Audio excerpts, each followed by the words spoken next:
Welcome, everyone. Thank you so much for joining me tonight for this second part of the four-part belief series. We have so many questions that we want answered, and this is our opportunity to create a discussion and to find answers to the questions that I think are really important in terms of our own development and our connection to our spirituality. So let me just give you a quick synopsis of what we've been talking about. Before the series started, we had one evening where we viewed the trailer to Oprah's groundbreaking documentary that will be shown October 18th through the 24th. And I'm thrilled to say that here in Superior, Colorado, we'll be showing that first episode. And that episode is called The Seekers. And so during the viewing of the trailer, we got to see some of the parts of that, as well as some of the parts of other episodes as well. But I think what we came away with is that there are so many religions, cultures, traditions, deep spiritual beliefs that we know nothing of. And there are many parts of the world where they know nothing of ours. And so we began to ask this question about coming together and finding out what our commonalities are, even in the midst of all of that diversity. So the first segment that we had on October 4th, we asked the question about how belief is connected to purpose. And is there a connection? Do our beliefs have anything at all to do with the purpose that we find in our lives? And we talked about a number of different aspects of that, but a couple of the things that we looked at were the difference between, for instance, belief and faith. And one of the perspectives of belief that was offered was that belief is actually a product. It's a product of life experiences, a product of cultural influence, familial or family influence, societal influence, religious influence, media influence, influence from our friends and our family. And all of that influence helps to mold the beliefs that we then carry through our lives and very often look to when making important life decisions, or even just creating the perspective that, or the view that we have of the whole world. Faith, on the other hand, seems to sometimes be used synonymously with belief, but it really is different. Faith, unlike belief, is a connection to something more esoteric. Belief is connection to something that's more tangible or familiar and is based on experience. Faith is having a belief in something greater than ourselves, greater than the access that we have on an everyday basis. And the two combined, belief and faith, can be a very, very powerful force. And as I said, often is the basis for how we perceive the world as well as how we interact with the world. And so with that, we also talked about purpose itself and where that question always seems to arise from. In seeking purpose, very often what we're seeking is the connectedness to that greater whole. We're seeking an opportunity to express that connectedness and in return to experience the fulfillment that comes when we can just feel like all of our engines are running and we are connected, we are aligned with the things that make our hearts sing. What's so often the case is that when we find that, it's very often in the situation where we are giving of ourselves. So we're giving either our knowledge, we're giving our experience, our wisdom. We are giving from the places within us that actually speak to us and often speak to our spirit and from our spirit. So today we're going to take all of that and we're going to begin to look at a completely different aspect of belief, but of course there are connections. And so the question for today is, if these beliefs that we have seem to be so diverse around the world and yet so much the same in what they provide for us and in the way that we seek to understand them in order to utilize them, then how can we learn more about each other? How can we learn more about each other's beliefs? And can we find a commonality among them that will serve all of us, serve our highest good, and of course the highest good of each individual? So the question that I'd like to add actually is, why would we want to learn about them? Very often we create our lives, as I said, based upon our own belief system, and we live in sometimes closed communities and very often don't venture out of them in order to learn about others. And so the question is, well, why would we want to? Why would we want to take that risk and step out of our comfort zone to learn about someone else? Well, I think my immediate answer to that is that when we do that, the first thing that happens is that we become more expansive. We become a greater version of ourselves, because as we accumulate the experiences and the knowledge, the information, we start to assimilate it and integrate it within us. And it's actually an automatic response. There are always parts that we may say, those don't apply to me. But whenever we are faced with something new, particularly a new concept, what happens is that we begin to just try to look at it so that we can understand it. It's one of the wonderful parts of us, actually. It's very rare that we come across something that we are just completely dead set in our ways and we will not look at it in any way, shape, or form. Somehow it always seems to come in and it begins that expansive process. Why else might we want to learn more about each other? Well, I think that a lot of the fear that we have towards each other and towards different peoples of the world, different cultures, different religions, the fear is based really on the fact that we don't know about them. And as we discussed also last time, we asked the question, is it because it just gives us a reason to go about dismissing them or not connecting? But here's the thing.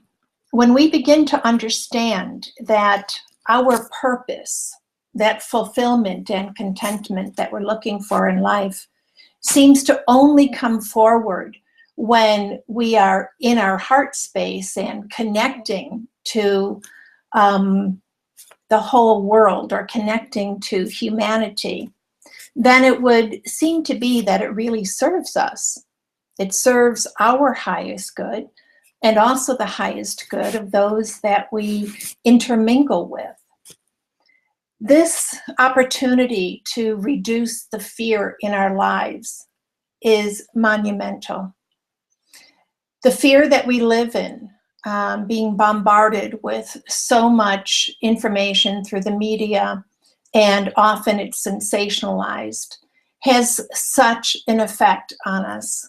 It has taken a toll on us mentally, physically, emotionally, psychologically, and of course, spiritually. It's always our spirit that seems to have to go into hiding in order to manage all of that, for lack of a better term, negative energy, that negative information. And how do we know it's negative, by the way?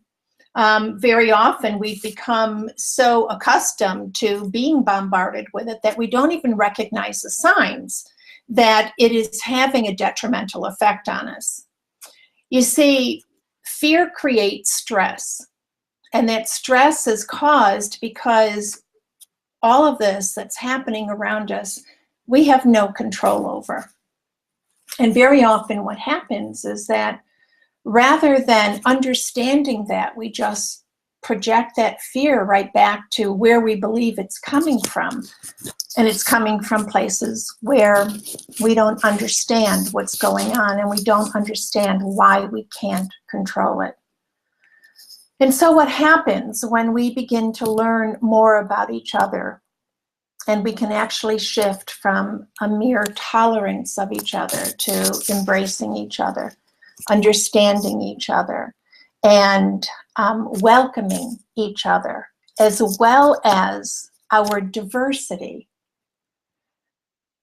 we begin to understand that we can set those fears aside, and we can therefore set aside a lot of that stress, and that stress that produces anxiety and produces this paranoia about the whole world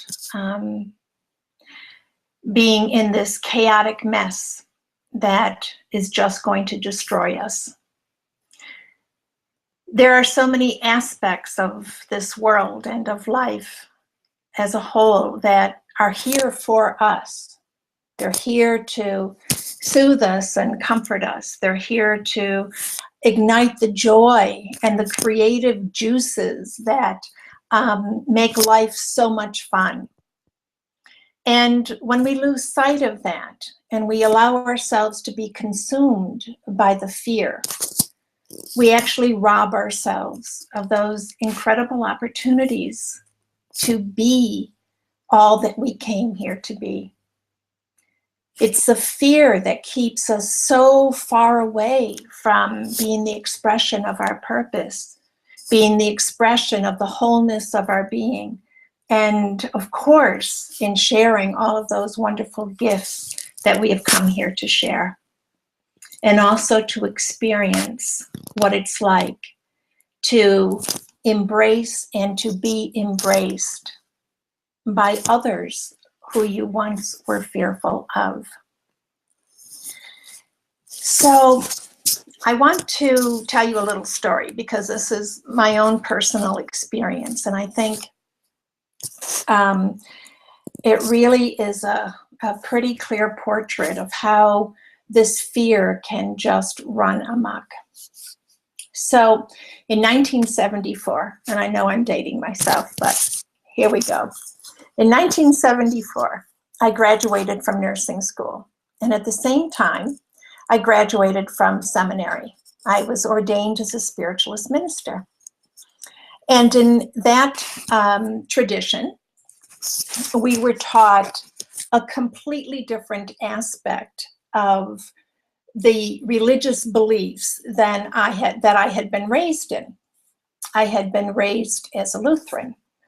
And in the spiritualist church, although the basic core messages were the same, how that was expressed was quite different.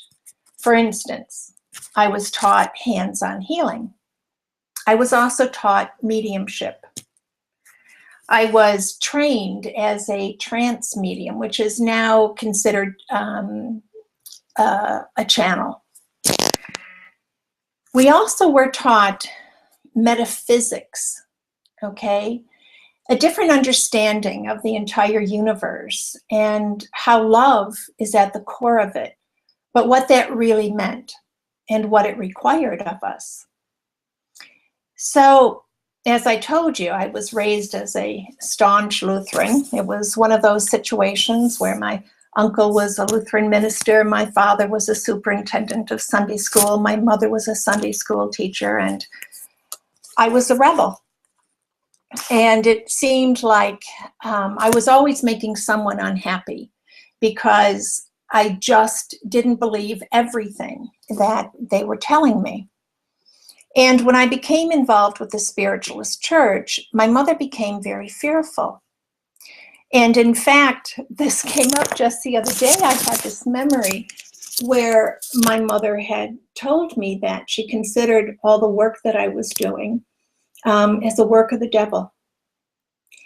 So you can imagine, I was quite young at the time, and that was disturbing. But yet I had this internal drive that I just had to know more about the universe, about God, about how love really works in the world and in our hearts, and how it can be used as a basis for healing. I needed to know this, and that was the direction that I pursued. So when I became ordained, as I said, it was the same time that I'd graduated from nursing school. Well, what happened was that I was on the forefront of the metaphysical healing world, sort of merging with conventional medicine at the time. And although it was very, very new, those two credentials opened up doors for me that wouldn't ordinarily be opened up for others. And as a result, my entire career became this bridging of worlds. And I became a liaison for both of those worlds to learn about each other. And I was blessed with so many opportunities to create programs for conventional medical institutions and medical schools and all sorts of things. And it was absolutely fantastic. But most of all, what it did is it brought me to this place where I became this greater and more expansive expression than who I was, as I was trying so hard to conform to a belief system that didn't fit me. Well, as luck would have it, where I am today is 100% because of my willingness to examine my beliefs and to explore the parts of life, the universe, the world that I didn't understand. And in doing so, I have found such tremendous fulfillment in my work. Now, I have to tell you about my mother, because unfortunately she never got to see all of the wonderful benefits of this work out in the world and the way we see it now, where integrative medicine is everywhere, energy medicine is well accepted, and the whole world has a greater embrace of the mergings, the integration of these different healing methods. Unfortunately, my mother passed away just 2 years after that. And although she did make some progress in those 2 years, she didn't fully really have the opportunity to understand how important all of that was, and mostly how important it was to myself and to my patients, to the people that I worked with. And she, as well as so many other people, remained within their own belief system, and unfortunately never allowed themselves to step out of it. And so when I look at the opportunity that we have here, with this global movement. And by the way, it's a global movement. There are people everywhere, all over the world, who also will be hosting these watch parties. And so I want to just invite you to go to Own Network, and you're going to see a map of where all of these watch parties are going to take place that week of October 18th to the 24th.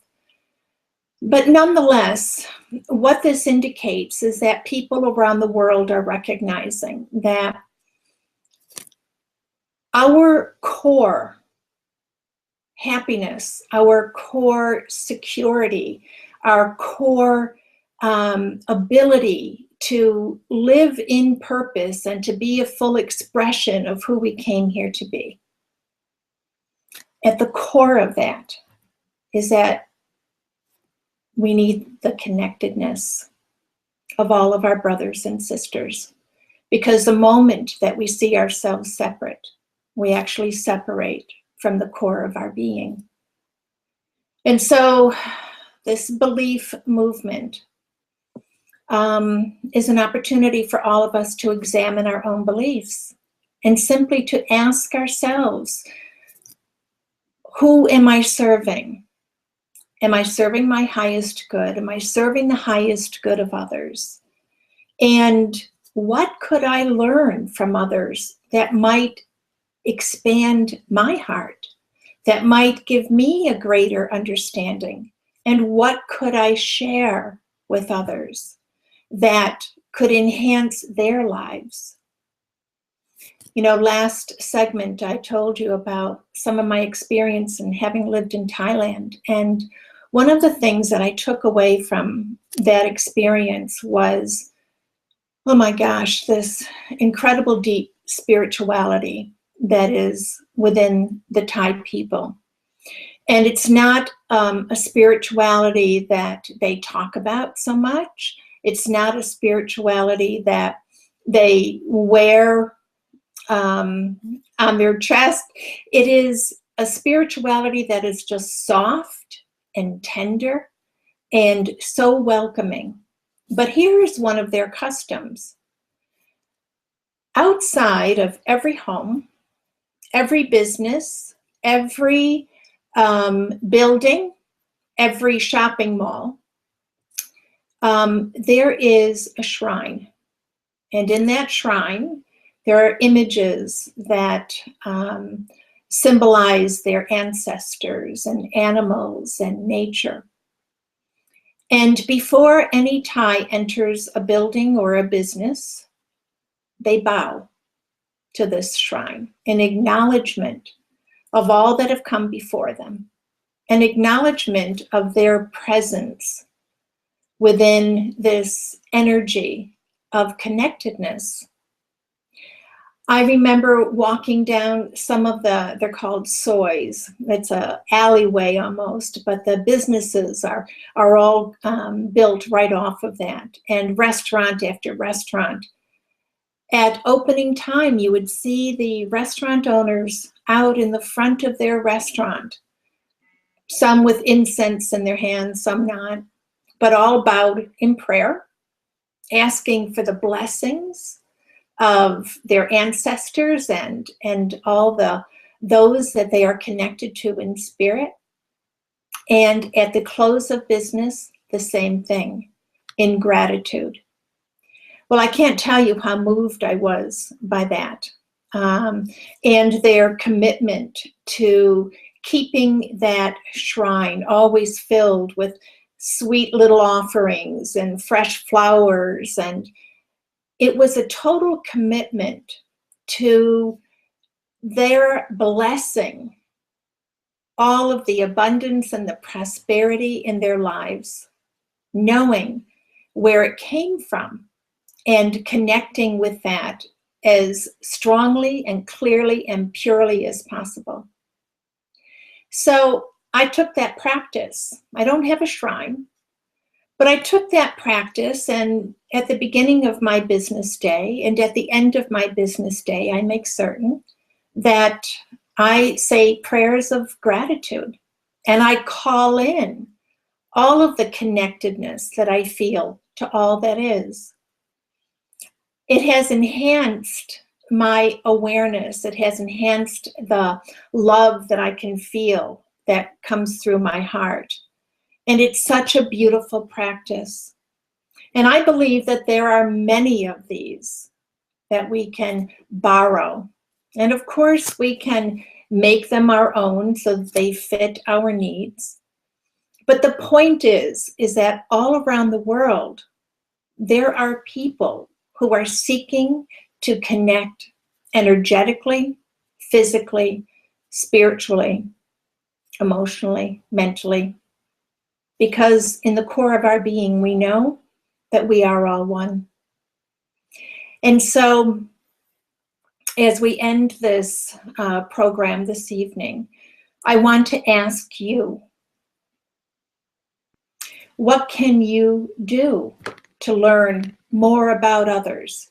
What can you do to embrace the diverse traditions, the way that belief is expressed among so many people around the world? What can you do that will allow you to open your heart more, to open your mind more, and to actually take action, to take a step forward?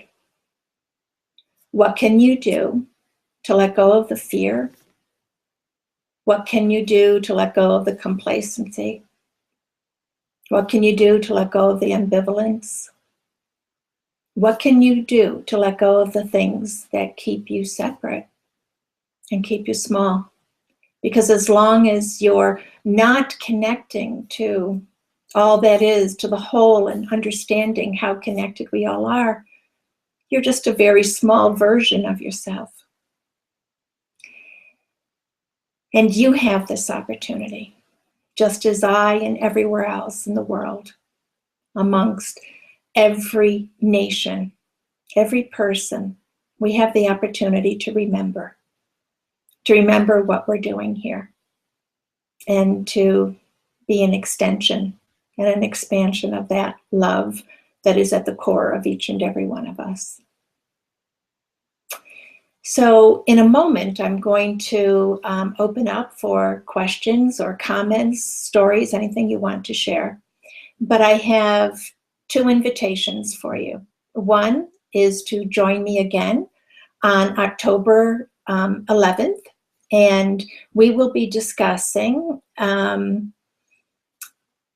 how we can connect more closely with communities around the world, how we can share our beliefs, and how we can start to have and develop this image of a greater, more connected world.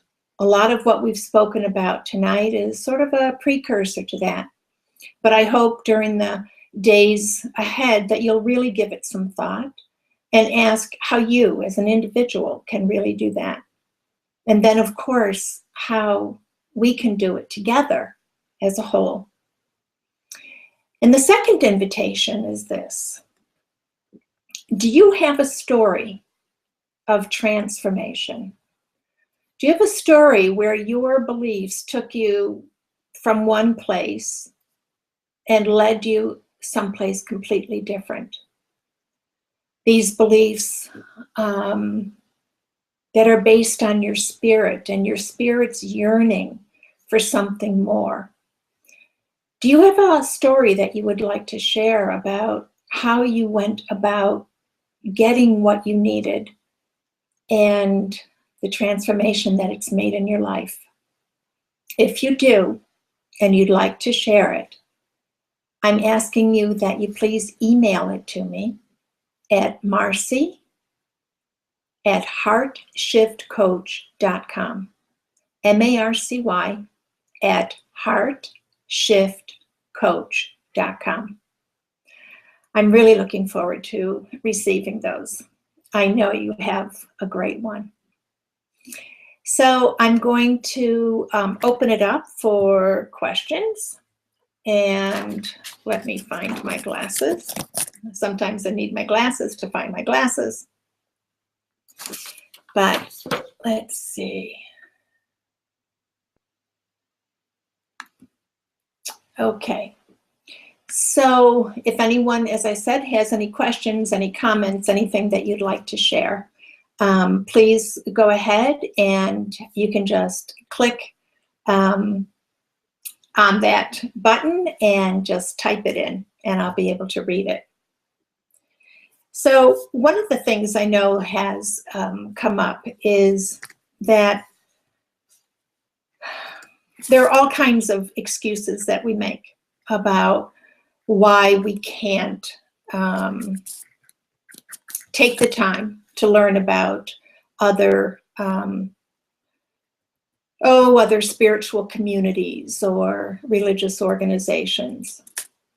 And sometimes that reason is because you believe that you'll only be rejected, or you believe that they will have no interest in learning about you, or somebody told you a story that made you distrust them, or that there's probably nothing really there for you. I know that there are always these excuses.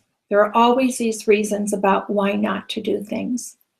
And what I would like you to do, what I'd like you to ask yourself, is the question, what can I do for them? What do I have to give? What do I have to share? What do I have that they may need in order to maybe assimilate into this country or the town that you live in or the city?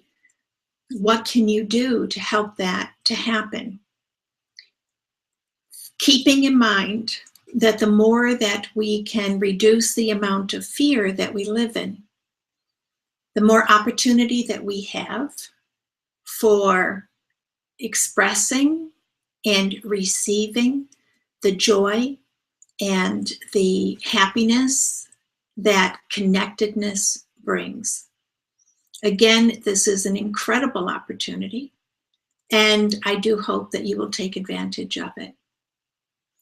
So we don't have any questions coming in, but I do have a couple that I would like to share.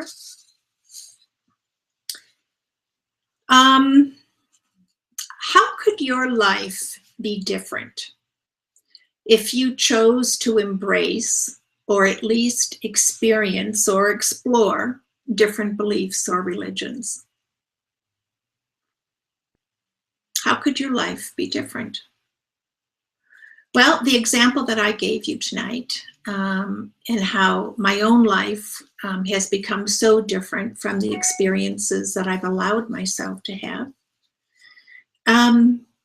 yours can too. And the truth of the matter is, some of that you don't know. Because what is ready for you, what will be revealed to you, you can't even see from where you are. And the reason for that is because vibrationally, they're in two different places. But here's what I can assure you. Whatever experience that you allow,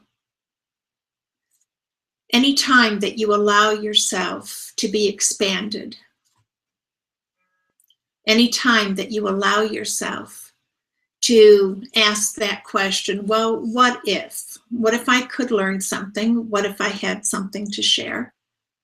What if I had something that someone else was waiting to hear? How would it change my life? Remember that the first step that you take is going to open up a whole road for you, a road that you can't even imagine is there, a road that is filled with things that are gifts just for you. And they're being held in escrow right now. So it brings me to the second part of the question. What do you have to do to take that first step? Now, the truth is, the only thing you have to do is choose to do so. In the moment that you choose that, Everything that you need will fall into place. There are also risks that need to be discussed, but they're different than what you might imagine. My question to you is, what is the risk of you not taking that first step? What does it cost you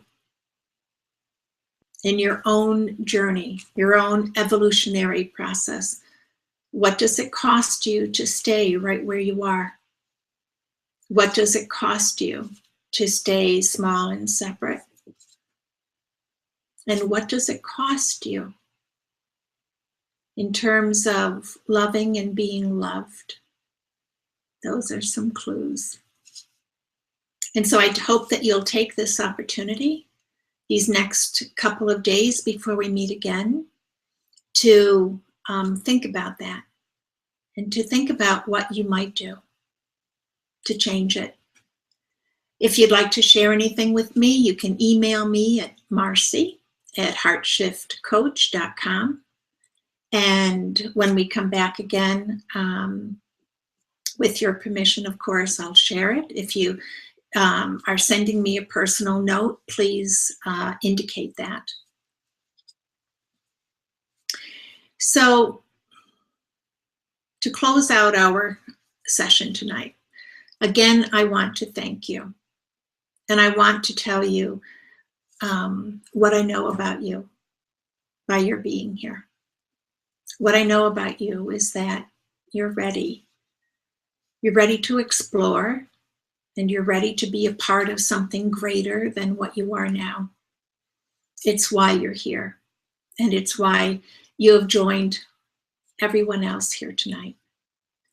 And so I want to remind you that we are all in this together. Everything we do, everything we say, everything we think, we are in this together and creating the world that we live in.